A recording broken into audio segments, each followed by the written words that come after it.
Welcome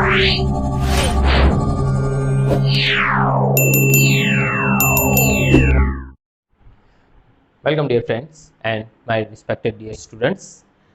આજે આપણે ધોરણ 9 ના ચેપ્ટર નંબર 7 ત્રિકોણના સ્વાધ્યાય 7.1 ના બે દાખલા જોઈશું. હવે આના પહેલાના જે વિડીયો જોયો હશે તો એની અંદર આપણે બધી રીતો જોઈ ચૂક્યા છે. જ્યારે પણ ત્રિકોણના દાખલા પૂછાય અથવા તો આના પછીના આપણે દાખલા પૂછાય ત્યારે તમે સૌથી પહેલાં શું કરશો, આ 5 શરત સાઈડમાં લખી નાખવાની. જો 5 સાઈડમાં શરત લખી નાખશો તો દાખલો થોડોક ઇઝી થઈ જશે. તો ચાલો આપણે સ્ટાર્ટ કરીએ. હવે આપણે દાખલાની રકમ આપણે અહીંયા લખેલી છે. આપણે ચતુષ્કોણ ACBD માં AC બરાબર AD અને AB એ ખૂણો A નો દ્વિભાજક છે. AB એ ખૂણો A નો દ્વિભાજક છે. અહીંયા દ્વિભાજક એટલે શું? તો દ્વિભાજક એટલે નામ પર થઈ જાય, દ્વિ એટલે બે, ભાજક એટલે ભાજન કરે, બે સરખા ભાગમાં વિભાજન કરે છે. એટલે ખૂણો CAB નો જેટલો ભાગ હશે એટલો જ ભાગ ખૂણો BAD હશે. આ બંને સરખા થશે. આપણે જો આકૃતિમાં આપેલી છે. સાબિત કરો કે ત્રિકોણ ABC અને ત્રિકોણ ABD એકરૂપ છે. BC ABD વિશે તમે શું કહી શકો? આપણે હમણાં ચાલુ કરીએ સ્ટાર્ટ. જે ત્રિકોણ એકરૂપ કરવાનું કીધું હોય ને સૌથી પહેલા એક ત્રિકોણ લેવાનું.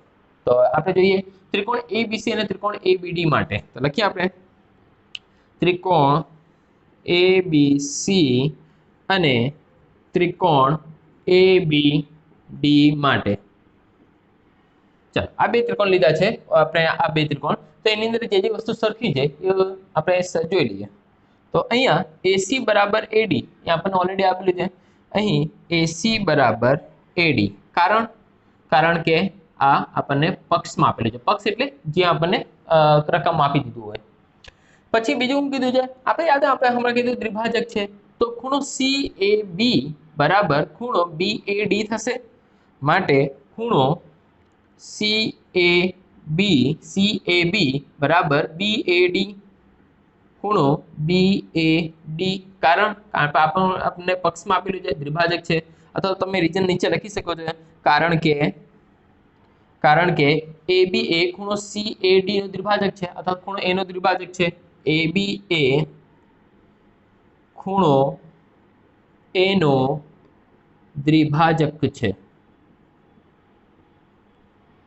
ચાલો હવે આ બંને ત્રિકોણમાં જોશો તો AB બંનેમાં સામાન્ય છે.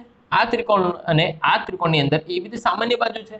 તો અહીંયા લખી નાખીએ ત્રીજી બાજુ AB એ બરાબર AB બંને ત્રિકોણમાં છે કારણ સામાન્ય બાજુ. જાઓ હવે ત્રણ વસ્તુ આપણે પ્રૂવ કરવાની, કારણ કે આપણે ત્રણ વસ્તુ ત્યાં આપેલી હોય. તો સૌથી પહેલા AC બરાબર AD ને બધું આપેલું છે.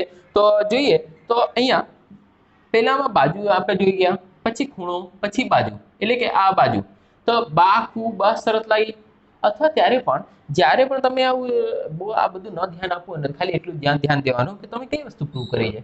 બે બાજુ એક ખૂણો છે તો બે બાજુ ને એક ખૂણો એટલે કઈ શરત બની? તો બા. તો આપણે બા શરત મુજબ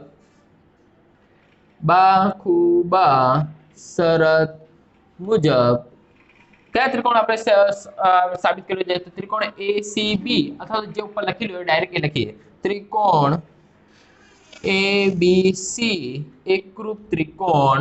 આપણે બીજું કયું છે? ત્રિકોણ ABD. બસ સાબિત થઈ ગયું. હવે આપણને શું કીધું છે કે તમે BC અને BD વિશે શું કહી શકો? તો BC એટલે આપણને આ B ને C એટલે આ બાજુ ને BD એટલે કે BD. હવે ધ્યાનથી જોશો તો આ ઉપરના ત્રિકોણ ના નીચેના ત્રિકોણ. જ્યારે આપણે ત્રિકોણ એકરૂપ સાબિત કરી દીધું છે તો આપણે એના જે બાજુઓ છે એ પણ એકરૂપ સાબિત થાય. તો માટે BC બરાબર BD થશે. કેમ કે અહીંયા આપણને ઓલરેડી જ્યારે ત્રિકોણ એકરૂપ સાબિત કરી દીધું છે તો તેના અનુરૂપ બાજુ અને અનુરૂપ ખૂણાઓ એકરૂપ થશે. અનુરૂપ બાજુ એટલે આ BC એટલે એની અનુરૂપ બાજુ BD થઈ. તો આ પણ એકરૂપ સાબિત થશે કારણ CPCT.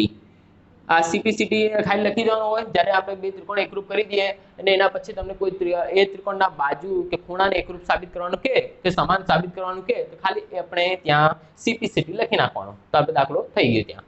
તો ચાલો આપણે આ દાખલો પૂરો થઈ જાય. નેક્સ્ટ દાખલો જોઈએ. તો બીજા દાખલામાં જેમાં AD બરાબર BC ખૂણો DAB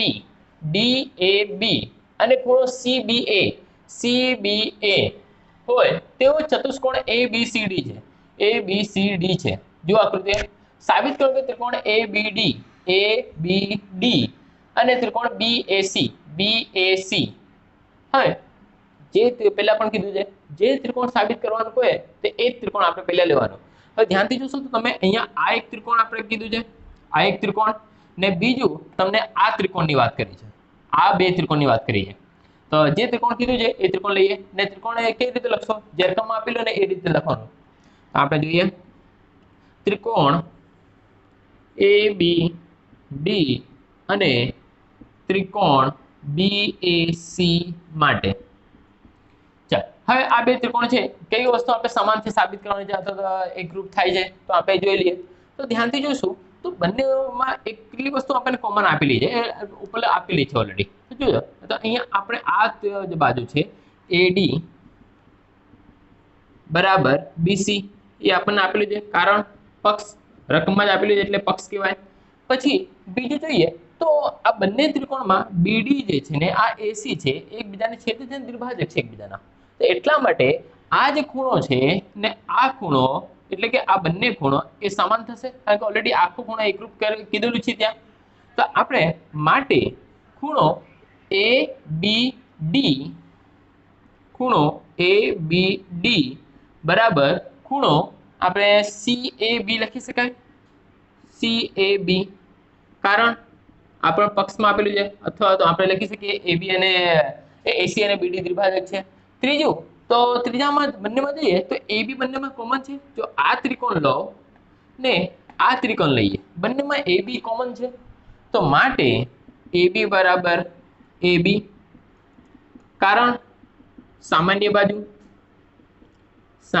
બાજુ હવે ધ્યાનથી જોઈએ તો આપણે કઈ શરત બની જો બે બાજુ છે ને ખૂણો છે એટલે કઈ શરત બની બાખુબા અહીંયા આપણે જોઈ ગયા હમણાં જ તો બાખુબા શરત મુજબ ત્રિકોણ કયા ત્રિકોણ ABD એકરૂપ બન્યો ત્રિકોણ BAC બસ સાબિત થઈ ગયું હવે શું કીધું છે BD બરાબર AC તો BD ક્યાં છે આપણે BD એટલે આ ત્રિકોણ ઉપરનો છે ને AC એટલે આ ત્રિકોણ તો આ તો બે ત્રિકોણ હમણાં તો સાબિત કર્યું જ્યારે તમે ત્રિકોણ એકરૂપ સાબિત કરી દીધું હોય તો એના અનુરૂપ બાજુ અને અનુરૂપ ખૂણા એકરૂપ થશે તો માટે આપણે BD બરાબર AC એ ઓલરેડી સાબિત થઈ ગયું છે કારણ CPCT એટલે કે અનુરૂપ ત્રિકોણના ખૂણા અને બાજુઓ જે અનુરૂપ હશે એ સમાન થશે પછી શું કીધું છે ખૂણો ABD એટલે કે ABD એટલે આ ખૂણો ને ખૂણો બરાબર BAC આ હમણાં જ ત્રિકોણ સાબિત થઈ ગયું છે આ એકરૂપ જ થશે માટે ત્રિકોણમાં ખૂણો ABD એ બરાબર થશે ખૂણો BAC કારણ CPCT તો અહીંયા આપણે આ ત્રિકોણ પર પૂરું થાય છે તો આ જ રીતે વિડીયો મેળવતા રહેવા માટે આપણે જે વિડીયો છે લાઈક કરજો અને વધારેમાં વધારે શેર કરી ફોરવર્ડ કરજો thank you all of you